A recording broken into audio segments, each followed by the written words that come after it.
Hey everybody, Tom Cherry Holmes here with the FujiNet project, and I wanted to give a status update here on the individual protocols that I'm writing for what will eventually become the end device. At this very moment, I am implementing all of the needed pieces for HTTP requests to function inside the context of the end device. This means that the ESP itself, the ESP32 that we're using, will actually handle all of the nitty-gritty protocol details needed to handle HTTP requests to the web and back, and present the Atari with a nice, clean, with a very nice, very clean I/O interface as a result.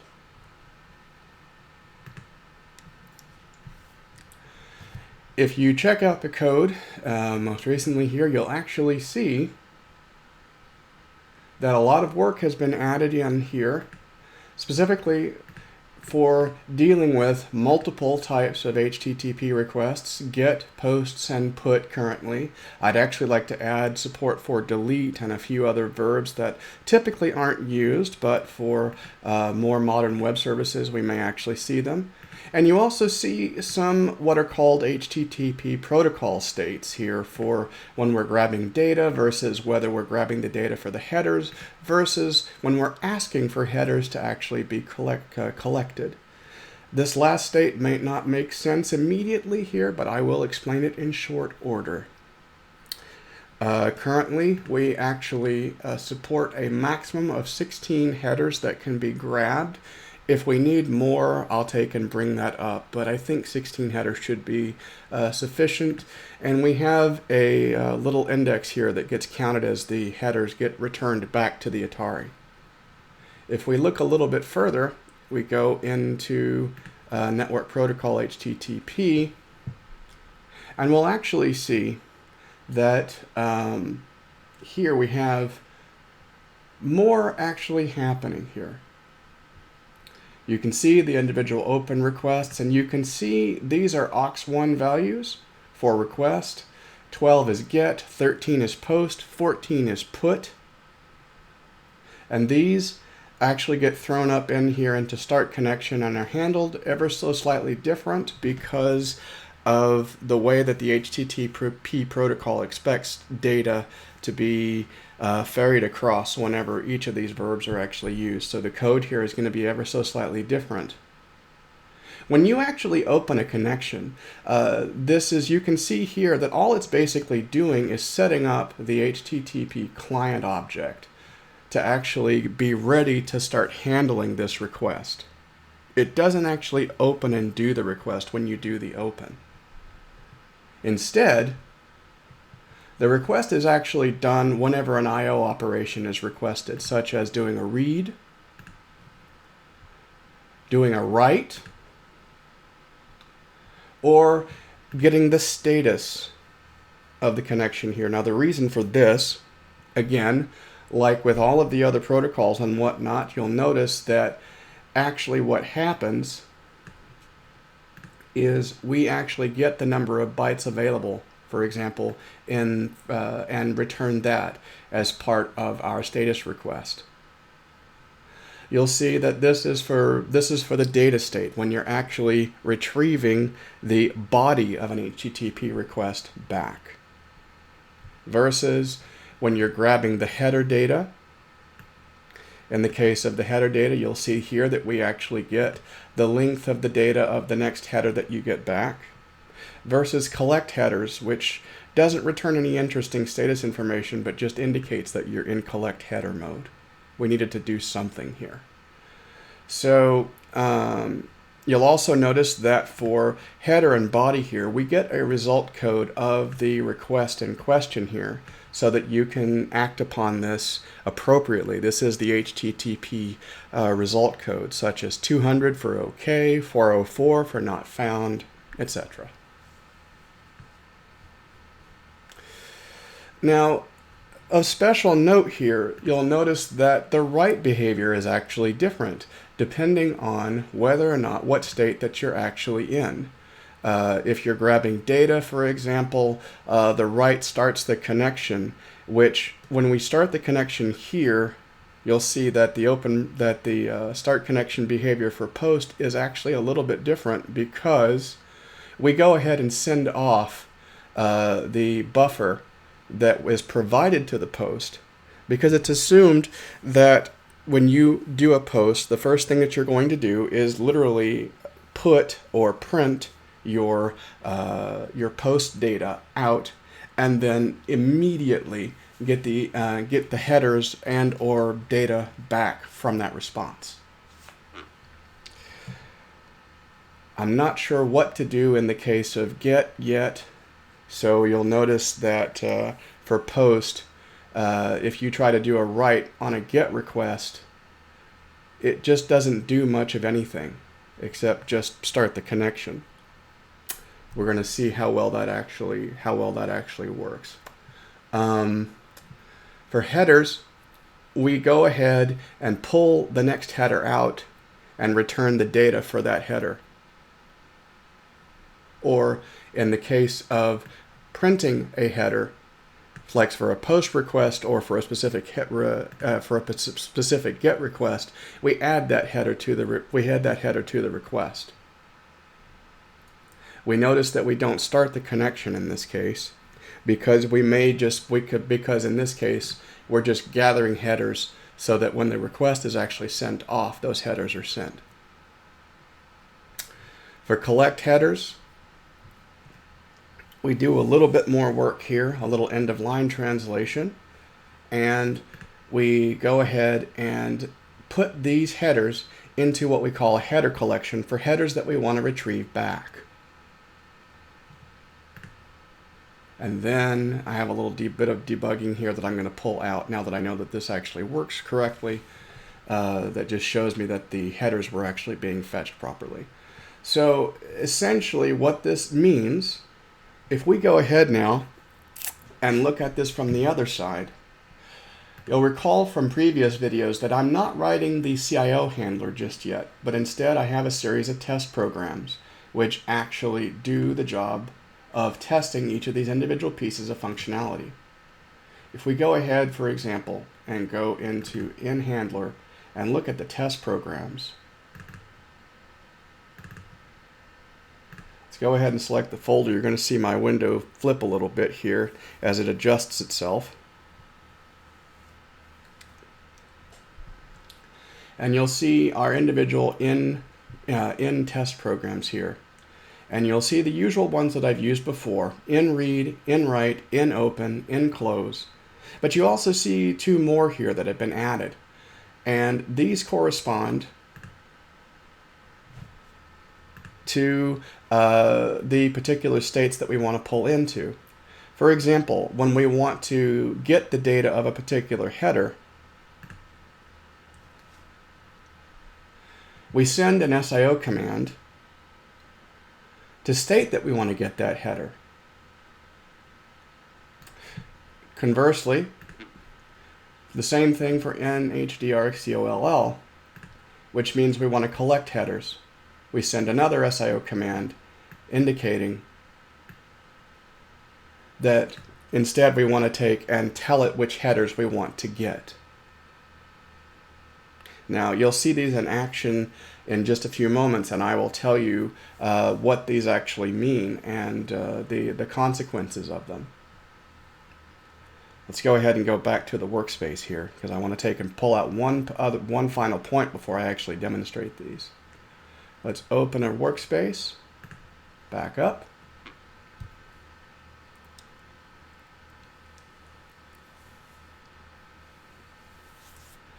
And you'll notice that again, because each protocol can have its own special commands, you see the G and the H commands that were added in the test programs here. We tell them that these are indeed supported, and they are 00 commands, meaning they don't have any payloads, they're just toggles. The aux1 parameter actually takes and toggles them on and off. Oh, how annoying you are. Get rid of you. And finally, in special, what we essentially do is we toggle these things on and off. If you look at the code for them, there's not much to them. Where are you? Sorry. Let me do this instead. You can see that all we're doing is setting the HTTP state that we used before, depending on the value of the aux here that's passed in. We're setting header state. And I may actually collapse this into a single command that basically says set HTTP state, and that actually might make a lot more sense. So, but anyway, special commands, set the particular SIO commands, set the particular protocol states, and these would be handled from the CIO handler as XIO commands. So you'd have an XIO command to say, now I'm fetching the headers, and then you do another XIO command to say, well, now I'm fetching the data or the body, etc. Now we'll actually see this in action. So we go ahead and I will bring up my Atari display here.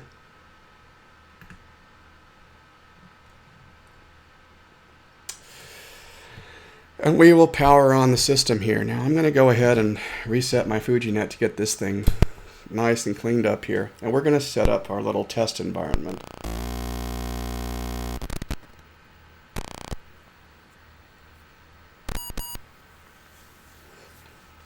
And once again, as you saw in previous videos here, I have a copy of OSA Plus 2.1 in drive 1 and my ntests disk image that gets built so I can quickly take and iterate over these test programs in drive 2.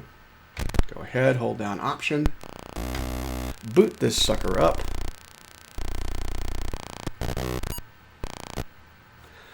and we can see our little environment here. We go ahead and go to drive 2, do a directory, and we see our individual tools. Now to see what I've just described in action here, we're going to open up a particular web page, and it's not going to be much, but it's just basically a hello world web page.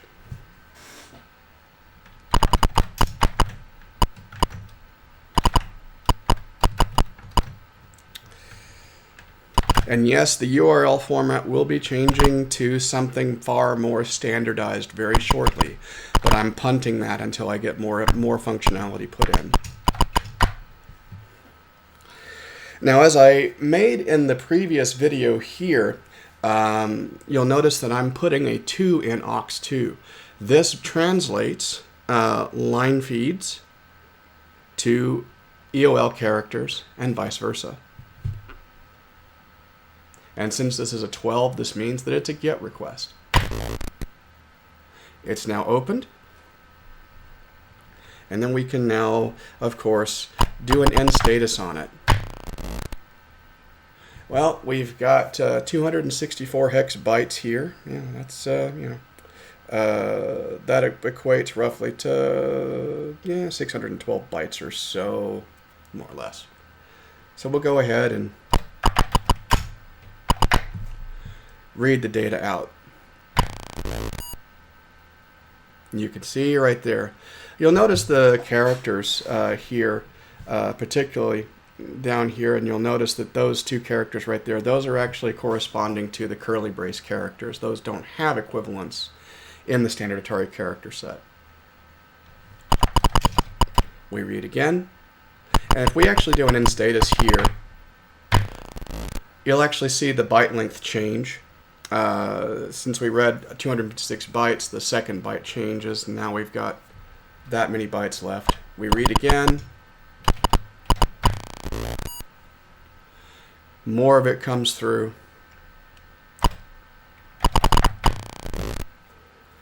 And now we see we have 64 hex bytes left. That's 100 bytes left. So if we go ahead and read that, we get the rest of the payload. So there you go. And again, finally, we can close the connection here. Now again, I'm using these test programs to exercise the SIO layer of functionality. So what you're seeing me do manually is all of the individual SIO requests that the CIO handler would do for you when end users use the end device. Of course, if you want to use the SIO handler directly, you can. There's nothing stopping you. It's all there, it's available, and I'm trying to make both the CIO and the SIO layers as friendly as I possibly can, so you can choose which one will work best for you.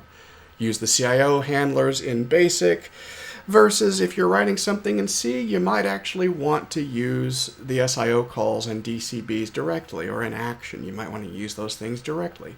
It's your choice. You can. It's all there. So, finally, now that that's closed, I'm going to take and reopen it.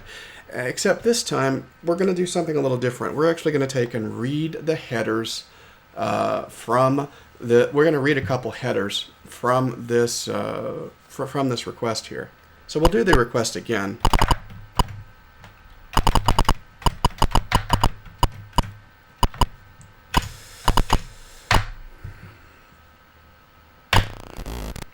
We'll see that the, and it looks like, it's because I did it backwards. Let me close that. Typo there.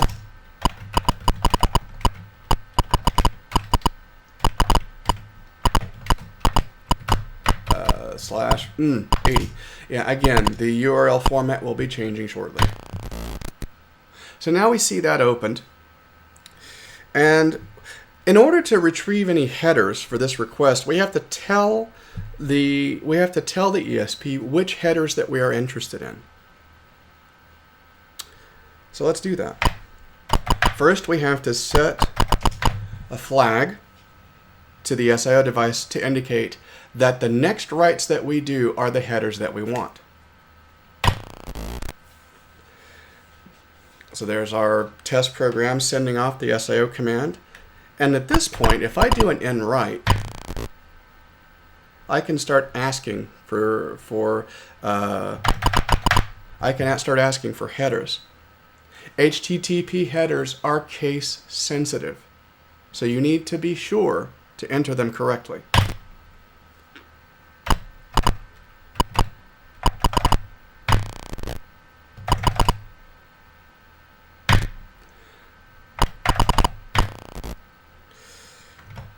And maybe you want content type. Maybe you want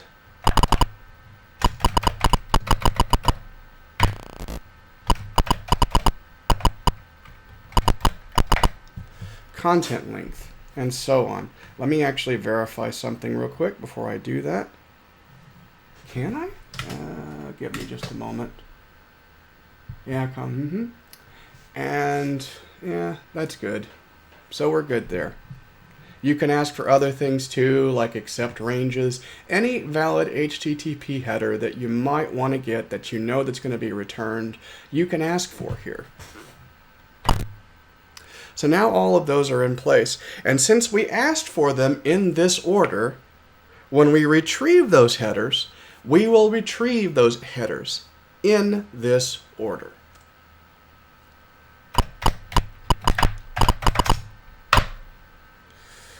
We go ahead and turn that off. Now at this point, the request has not been made. The request has not been made, and therefore it's just sitting there waiting for you to pull the trigger. If we go ahead and do an end status, for example, we could do an end status here, or we could do an end read if we wanted to. It doesn't really matter. We do an end status, and there again, there's our 200 request with 264 hex bytes there. 0264 head, whatever. So at this point, we do a header toggle and say, ooh, now the headers. Now we're asking for headers, and if we do our status call now, you'll see that it's very different. Where we have C bytes now that we need to do. So that's 10, 11, 12. Yeah. So it's C bytes, so that's 12 bytes waiting for us to read. So if we go ahead and read 12 bytes, we see that we get since we asked for server first, we get the Nginx server header first. And again, we do another in status. Oh, 1D. So, 31, 30, 29. Now that's our date, since we asked for date next. Do another status. 9 bytes. So we do another nread here, and that's 9 bytes. That's the content type right there. Now we get a 3 bytes.